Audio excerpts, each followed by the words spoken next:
Okay, so military planners from more than 30 countries are holding 2 days of meetings to strategize how to reopen the Strait of Hormuz.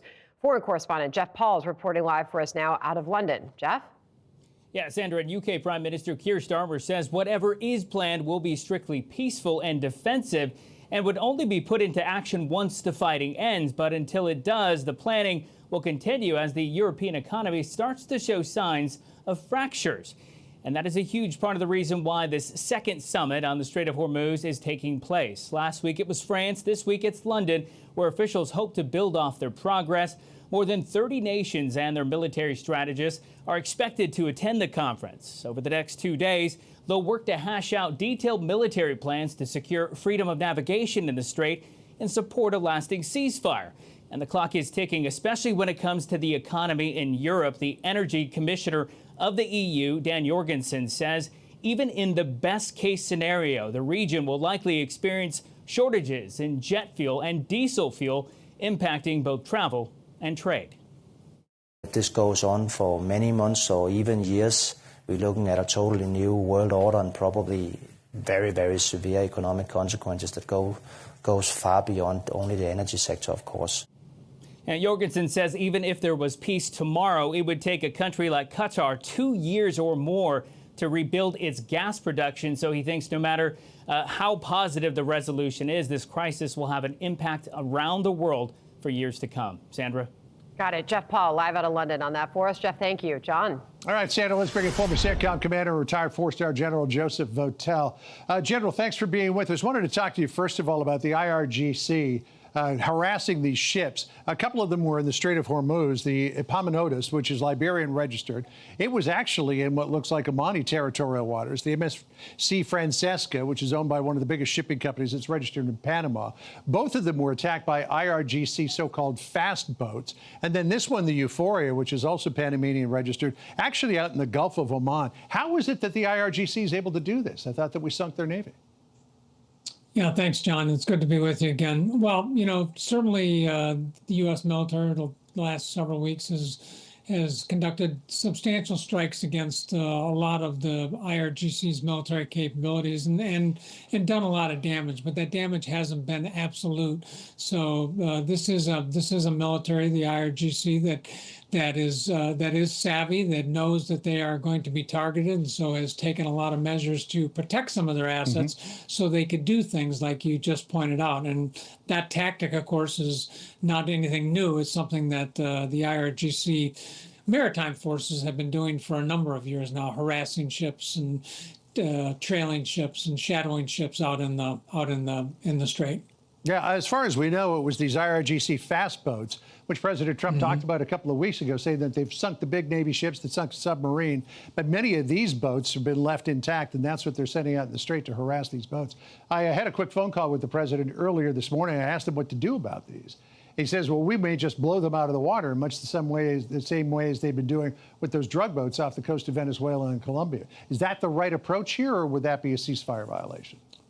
Well, it certainly would be viewed by Iran as a ceasefire violation. But then again, what Iran is doing out here of harassing ships and bringing them into their own ports, I think, can also be characterized in the same way. I mean, that may be an option for us. And they literally have hundreds of these types of boats. They're easy to conceal along a very rugged coastline there.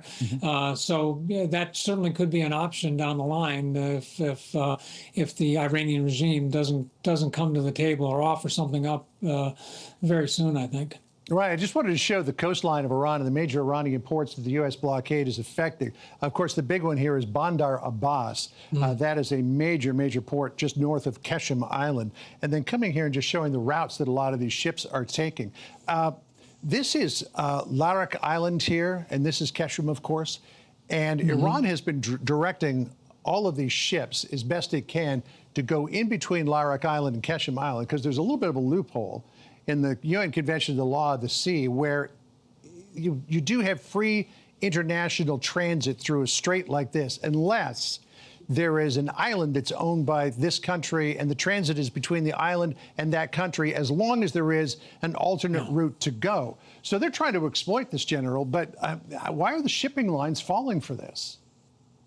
Well, they're trying to get their products out of the Gulf, and they're trying to reduce risk to their merchant vessels and their merchant mariners that are on board, and so they're trying to depressurize this. But as you point out, what Iran has done is they have essentially tried to create this toll system here, and they floated the idea, literally and figuratively, that they have perhaps put mines out in the main shipping areas and then left these passages that are very, very close to their own territorial waters as an alternative for ships to use.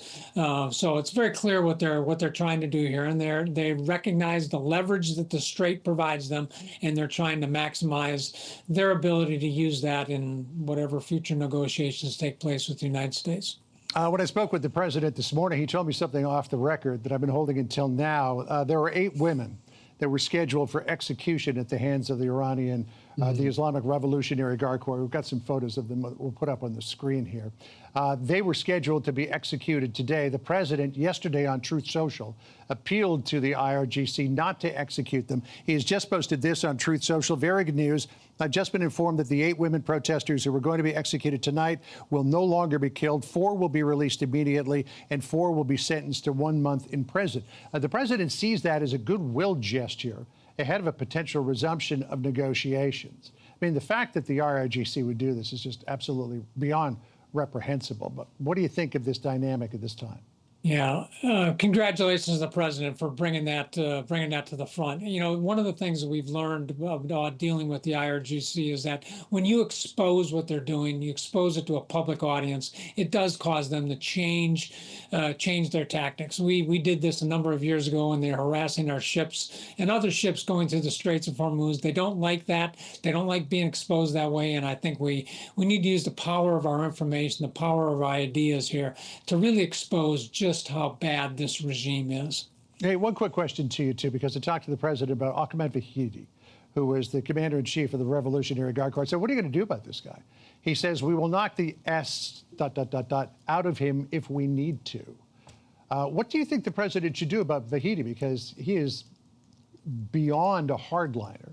If he's left in control of Iran, it could be even worse than it was prior to this engagement. Yeah, I mean, there's obviously a lot of options here that can be taken. He could eventually be targeted if things don't move forward and they don't begin to show some movement towards compromise here over the main issues that we're concerned with here.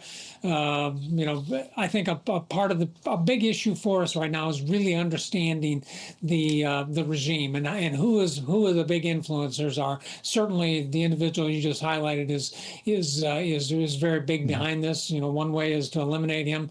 Another way is to try to put more pressure on him through some of the economic means we have and through further exposure of the approaches that the IRGC is orchestrating on a day-to-day basis.